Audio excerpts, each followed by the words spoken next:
How's it going, everybody? We're here to check out another Rust update, and it's a big one. It's the primitive update, and with this we've got a bunch of new items and a whole new game mode.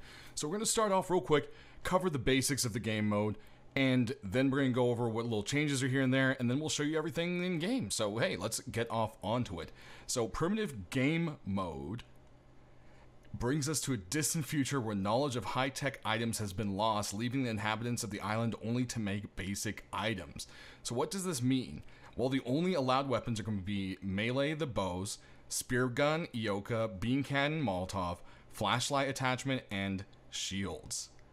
That is it. Then you've got restricted armor, no face mask or chest piece.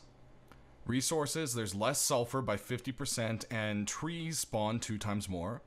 Loot changes, jackhammer and chainsaw are now loot only, and the traveling vendor has like a custom, inventory set more to the game type. Removed all rockets in C4 and MLRS. Buildings, metal building grade is gone, armor is gone, armor door is gone, C4 rockets and explosive ammo is gone. Then the world monuments have been changed too. Oil rig, silo, excavator, and labs are gone. Train systems underground are gone. NPC scientists are gone. Disabled the heli, cargo ship, and Bradley, and double horse spawns. And then helicopters, minicopter, scrap, transport, and attack helicopter are all gone. So they have disappeared from us. So there you go. That's the game type. How do you feel about it? I mean, the tech tree tax 2 times. I mean, that's a big thing. So yeah, how do you guys all feel about primitive mode? Are you going to be checking it out? And so forth. I definitely think there's some exciting things there with it. Another huge thing, horses have seen a giant update. The main things here are going to be that they can now go around terrain much better. They also have new movement mechanics. They can skid by hitting control, as you saw the horse do there just now. You have to be in a gallop already to do it. They also can swim very slowly. They auto-avoid trees and when you're pulling them on a lead. So before, if you're pulling them and they got stuck on pretty much anything, it was just stuck. And that sucks. So they fixed that. They should automatically avoid trees and no longer disconnect from you. Also, they can pull things now. So the siege weapons that they can pull right now are the Catapult, the Siege Tower, and Ballista, which is really, really awesome. They've also done server performance on impact with horses, so that should help as well. So nice to see horses getting a update. If only they could jump now. They can go over a rock and jump down a cliff, so to say, but you can't press a jump button and make them jump when you want. So is that something you guys would want? I know I really want horses to be able to jump. I mean, that's a big thing of horses. They jump. I mean, there's entire tournaments of horses jumping over different things out there. That's just always been a thing. So not being able to jump with a horse is a little weird. So now that we can kind of go down things and over rocks, do we just want full jumping? I don't know. Comment down below. Last, before we jump into stuff, we've got quality of life changes. You can now pick up any sleeping bag that is in your TC range as long as you have access on the TC. IO reskinning can now be done with the deployables, and it can be done without disconnecting entirely, which is nice. Phones can now have up to 30 characters in their names, which if you're still using the phones and all that kind of stuff to goof around, it's definitely quite fun. Pumpkins now roll. But they won't roll indefinitely. So yeah, they kind of would just roll and roll and roll and keep going. Now they will at least stop somewhere. And backpacks can now be put on weapon racks. So there it is. Let's go ahead and check out all the new features added in. Alright, so one of the things that is actually new with the update is, you'll notice a little thing down here. What is that? Oh, it's your Discord. So you can find your friends on Discord here. And you can see it's got all your Steam friends as well. It says what they're doing, where they're at, if they're in Rust, etc.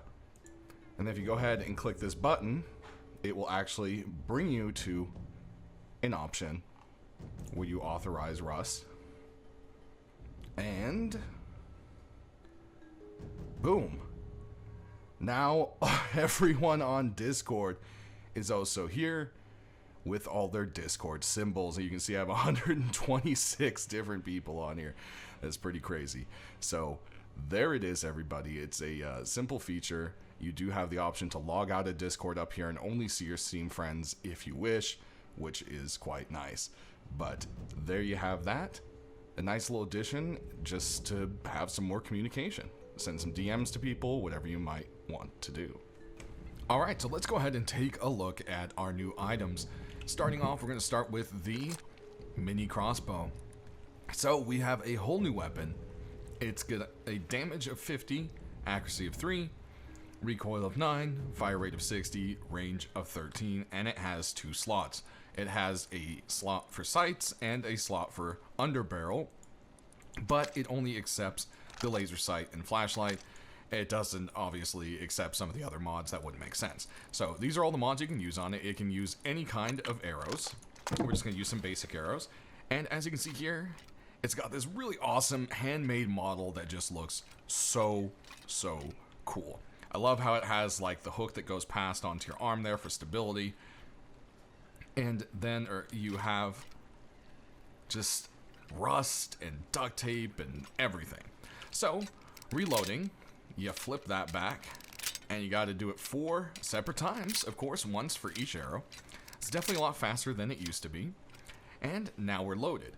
And as you can see, it has 4 shots. It can pretty much just fire them off in a row like that. So yeah, that's kind of craziness. It doesn't exactly have, you know, the most crazy range, but it just has that firing capability you just can't get with a crossbow. So very cool. Now, how do you acquire this? Well, just like anything else, you will research it for 75 scrap. Then if we come and take a look at where it sits on the bench, you'll notice that it is actually a level 1, and it's going to be down here right after the compound bow and then the mini crossbow. So you can see it starts on the tree with the salvage hammer, metal pickaxe, then you're going to have to go salvage sword, reinforced wooden shield, compound bow, and then you're there. Bam. So there it is for the mini crossbow.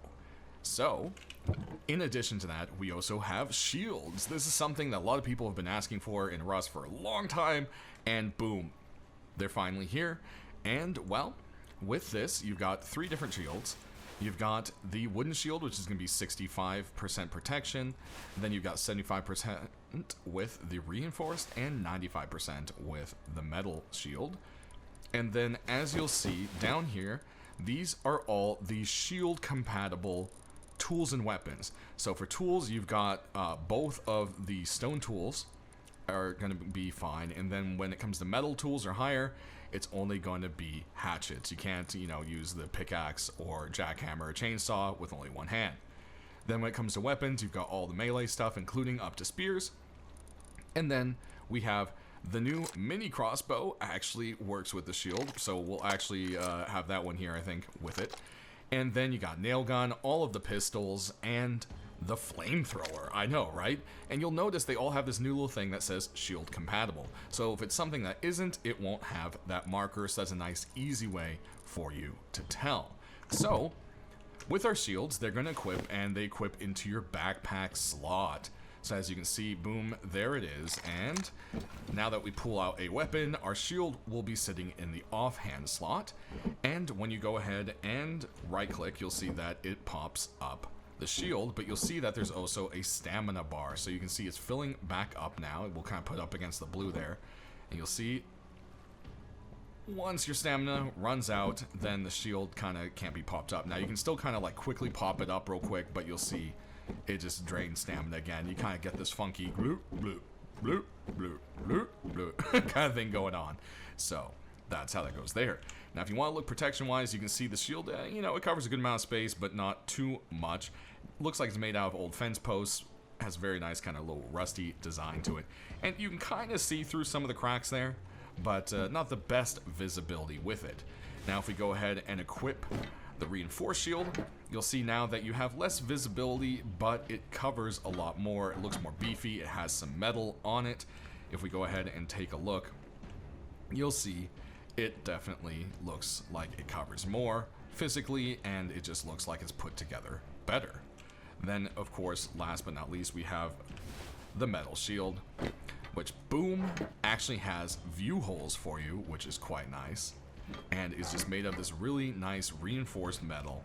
I mean, this stuff looks tough, and it just really fits Rust. I love the design, the color, the look of it, and yeah, you can do some good stuff with the shields if you're clever. I'm really looking forward to seeing how people actually use these, not just in primitive, but in the normal Rust gameplay. It's going to be a very, very cool kind of thing to see. But it's very fun. Just for the looks of it, it's actually really cool to kind of see, like, boom, we got a pistol. You know, I just love it. It's absolutely cool. So, sound off, everybody, about shields, and are you going to use them? How do you feel about them? You know, etc. So, when it comes to costs, the wooden shield is a default. So, boom, bang, done there. And then it's going to be 125 and 125 respectively for them. As you'll see, it's workbench level 1 and workbench level 2 is going to be the difference between the shields we have here, and of course no workbench requirement. So if we go ahead and look into our tree here, you'll see that in workbench level 1 you've got the reinforced wooden shield right here. We just saw it earlier, it's right after salvage sword.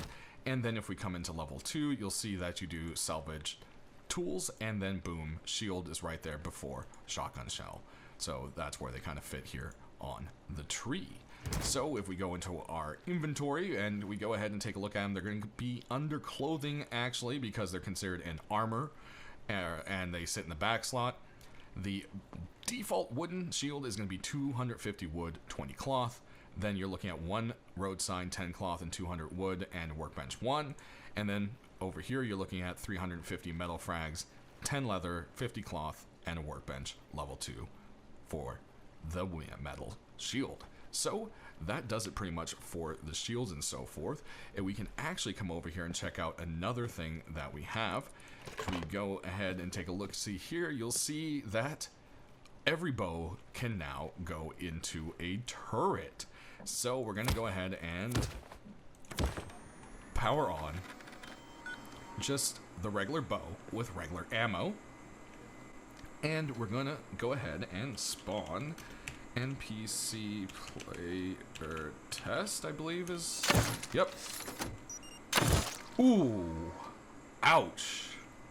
That was kind of brutal. Alright, let's do another one here. Boom. Alright. Alright. Now we're going to go ahead and attach our friend over here. We've got bone arrows in a compound. Ooh. Ooh. That, okay. Alright. And I originally had these all, like, rigged up to separate things, but I think what we're going to do here is simply show you each one. Now we've got high velocity in a crossbow. Oh, wow.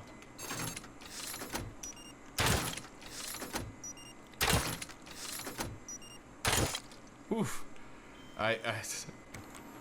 It's kind of crazy. So we'll go right here. Power up flame arrows in the quad crossbow. I think we might need a couple different NPCs for this, because it's gonna just wreck face. Yep. But is it catching itself on fire now? That is the question. It did. So people could run up really close if they have a chance to, and maybe kind of help spread the fire if you're using fire ammo. But I mean, hey, there we have that.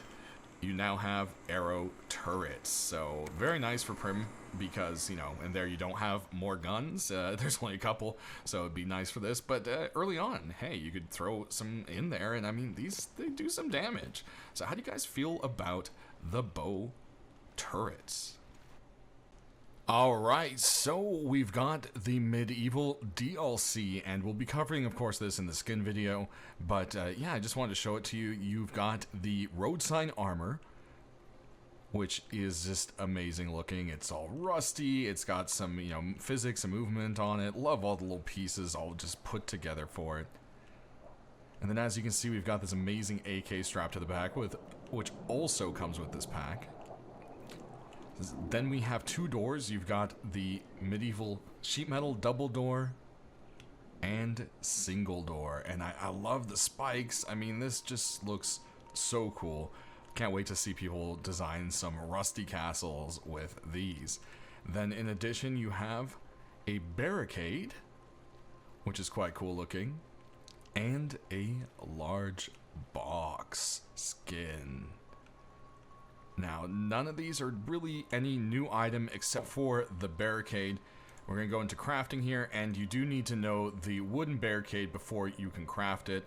As you'll see here, it has, the same requirements, except instead of wood, it does require 50 metal frags, which makes it a little bit different.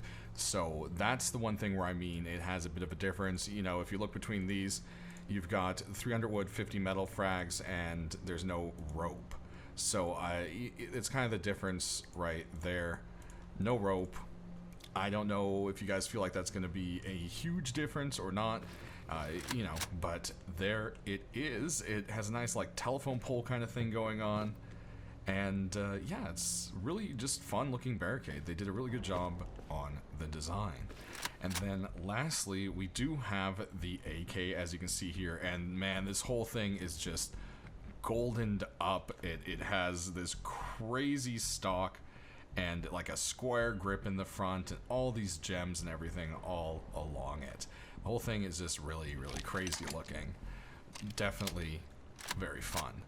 But there it is, the medieval pack. So let's go ahead and take a look at all the other stuff in the update. Alright, next up we have the siege weapons. So boom, here they are. Now I'm going to grab some extra ammo here. Don't worry about that quite yet. So we have 4 different siege weapons for you, and then there's a variation of the ballista. So you have a ballista that can be placed stationary, and then you have one that has wheels and can be moved around. So we'll go ahead and grab those. As you'll see here, the ballista has 4 different types of ammo. We have ourselves the pitchfork, which is basically for covering a large area and dealing moderate damage to like players, pretty much. It's kind of like your anti-personnel, so to say.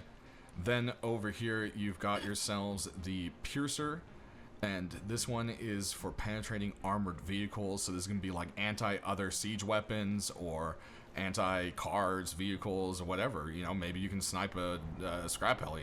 It depends on your aim.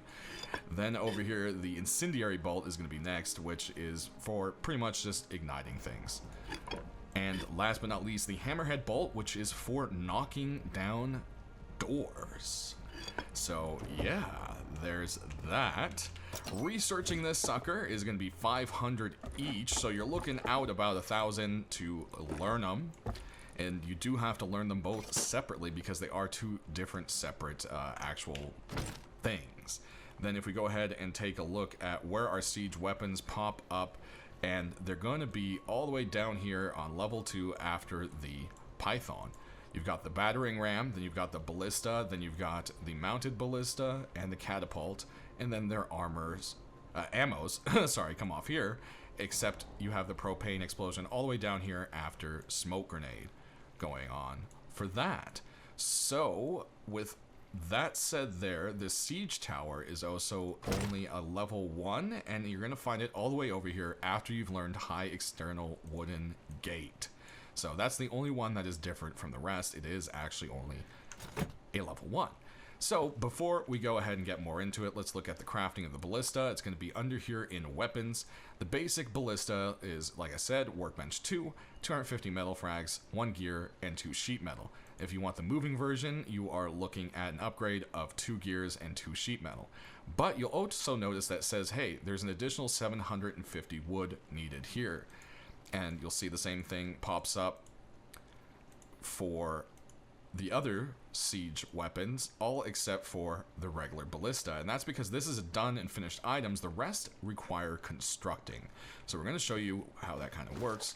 First things first, we're going to come over here and we are going to show you the mounted ballista. So basically you'll see it will turn blue. You can put on ceilings or foundations. We're going to place it right here. And you cannot actually choose your ammo type. So whatever's in your inventory is what it's going to pick. So if we go ahead and reload, you have to hold the R button or reload button, and you'll see it should load in. There we go. We got ourselves a pitchfork.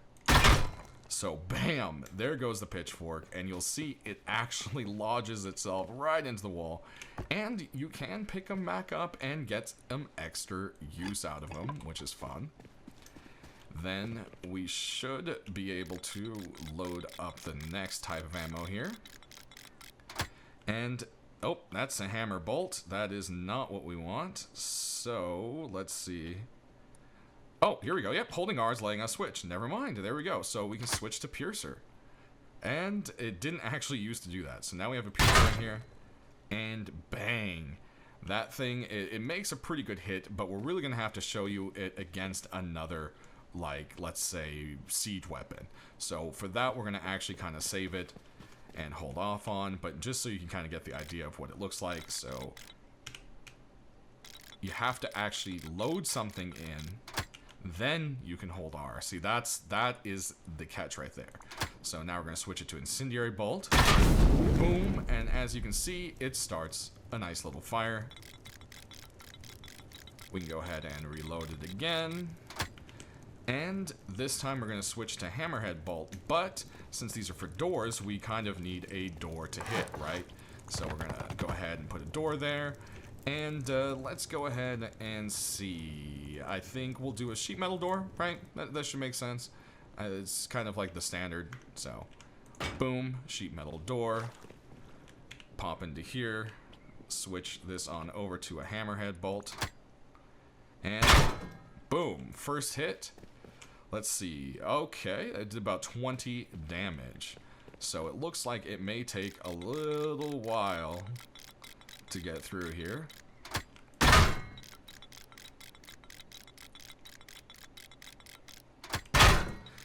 And I tested, it takes about 4 of these to get through a wood door.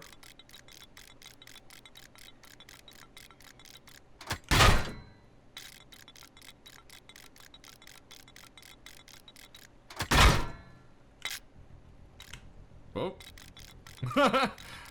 Guess we had a little bit of lag, client lag there.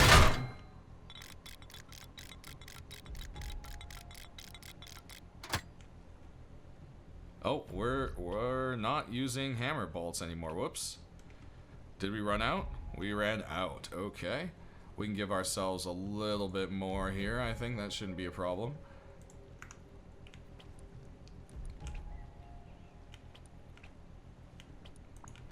There we go.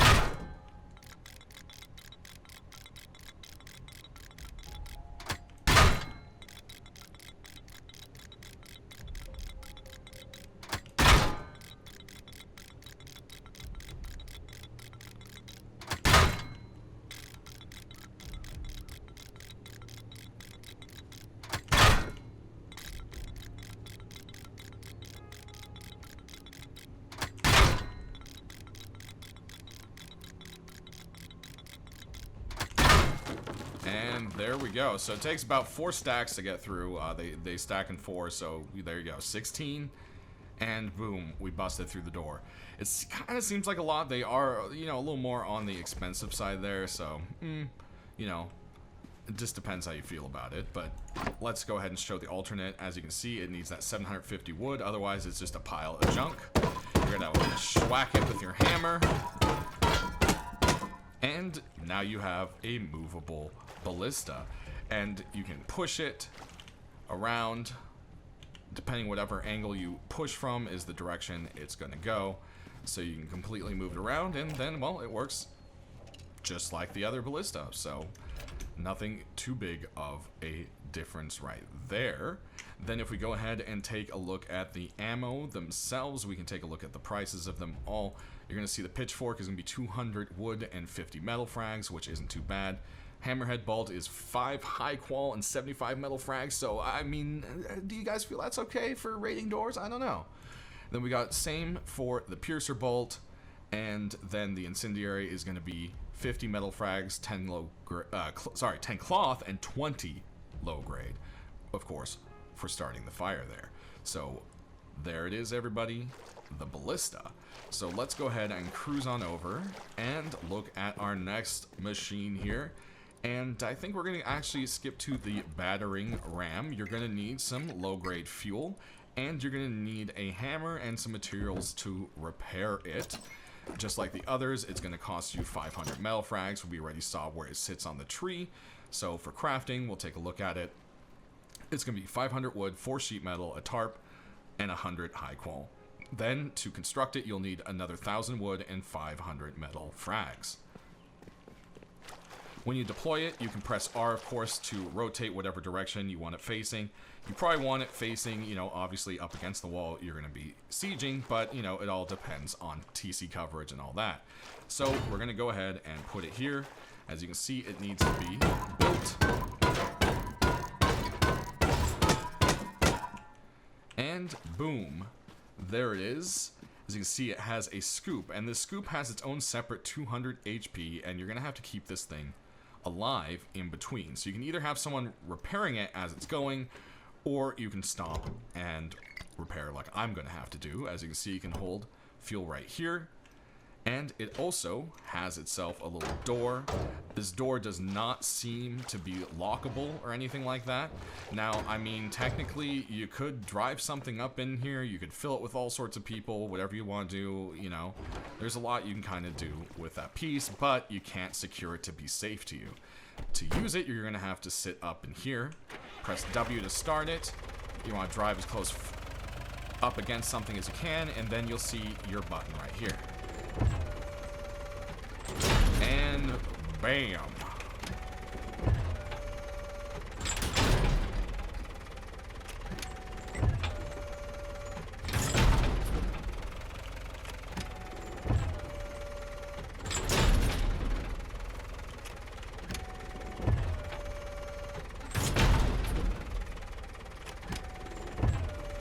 And we're just going to run it until it breaks. Which you'll notice it will give you a notification when it breaks here.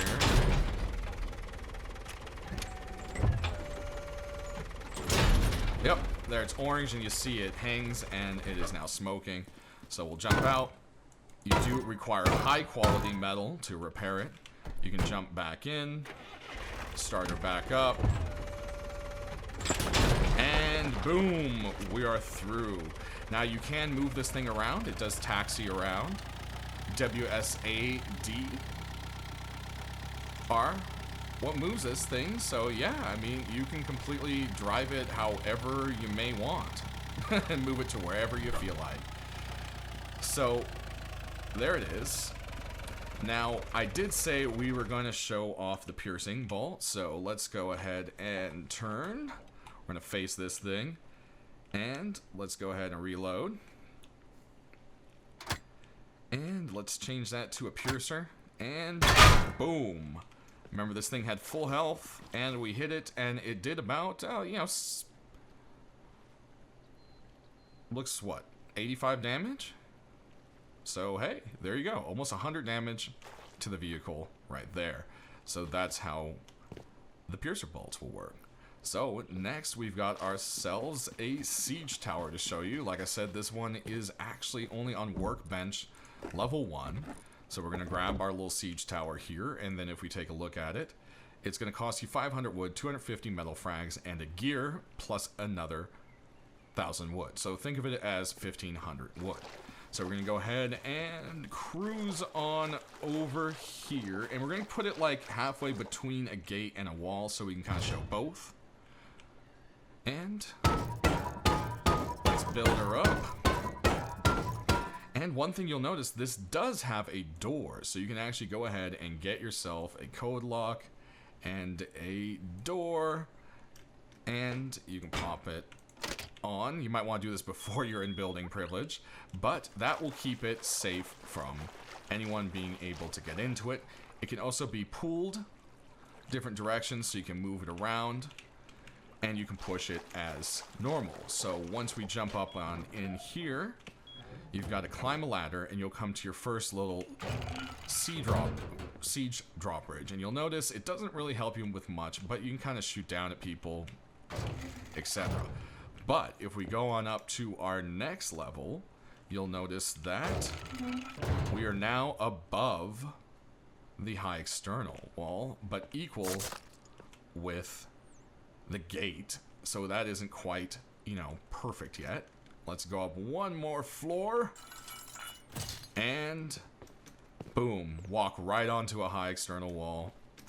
And, well, if you make the jump, unlike I did, you can jump right back down onto this floor, should you want to. So there is that. I mean, it has a very cool design. I love how scrappy it looks. It just fits right into the world of Rust. And it's just a fun design. So you guys gonna use the siege tower, and are you excited for it? I mean, hey, no more trying to build in. You can just roll one of these on up with it. Alright, another little thing that is pretty cool is these siege items can be towed by a horse. So you can get up on a horse, and you're going to giddy up your back up, and there you go, tow. Boom. So now we are connected. Oh, no, no, no, no. We didn't get it. We didn't get it. Let's back her on up. Tow. There we go. And now we have detach or attach. And there we go. Pulling it along. As you'll see here, the tow lines look a little bit weird on the horse. I'm not sure what's up with that. But, as you can see, we can go ahead and pull this thing behind us and just bring it to wherever we want.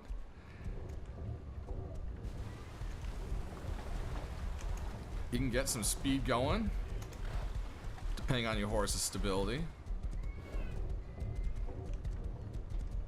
But, once you want to, you know, move that tower along, you can do it in style with a horse. And of course, this works with the Catapult and others. So all you have to do is bring your horse, back it up, and hitch it. You can also do the tow from here. As you'll see, it's being a little funky. Ride horse, push, and nope, nope. Back it up a little more. Let's see. Push, ride. Oh, no, it's not liking it. But easiest thing is just going to be getting on the horse and holding E. So there you go. But there is towing.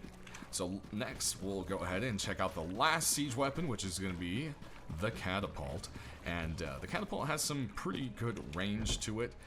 You can either put something really close and kind of just bash into stuff, or you can go ahead and, you know, do some from afar damage. But one thing that's kind of cool is you can actually place down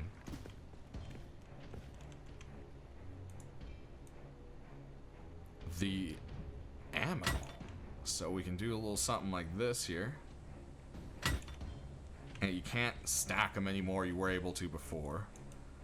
But let's just say we're gonna do that, and then we'll just give ourselves a gun, I guess. Yeah, we'll just give ourselves a gun. We'll just do a little revolver and set them off, and boom. And look at that. That is some damage. So you can actually manually place these down and set them off. And you can also do it with the fire. So you can go ahead and place it down here. And there it is. You can also pick them back up if you want to with E. That's going to set off a blaze. And boom. There it goes. So very fun with that. So we're going to go ahead and set up our Catapult, and we're going to be setting it off pretty far out, almost into the water here, just because we are going to do some long range fun. So we're going to go ahead and place it there. Build it on up. And there it is in all its glory. Look at that. Very fun. I just love the design of all of these. And so we're going to come over here and hold E to reload. It's going to be lowering the bucket.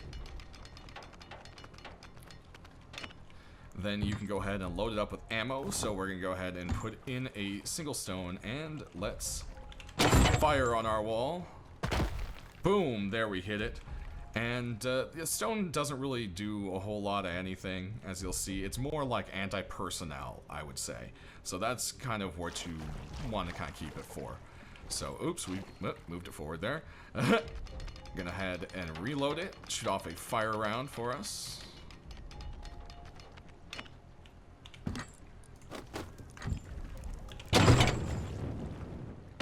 Boom. There we go. And that's, you know, of course, area denial.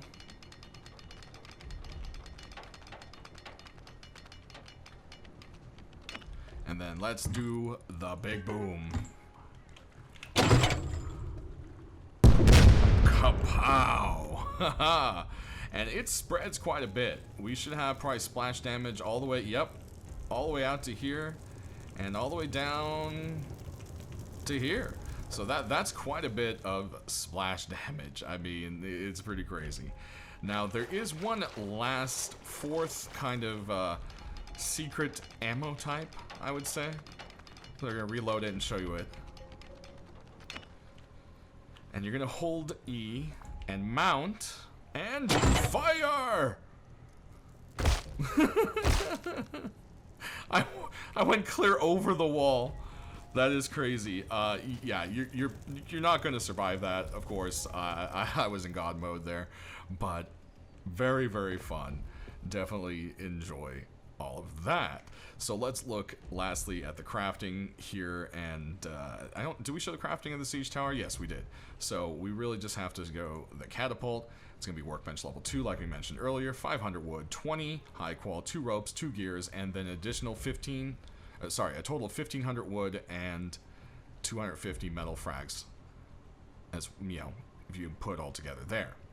And then if we actually look at the ammo, which was the next thing here, you're going to look at 200 stones for the stone rounds, 150 gunpowder, 50 low grade, and 2 ropes for the ensign, and then a propane tank, 150 gunpowder, and 6 explosives for the propane bombs.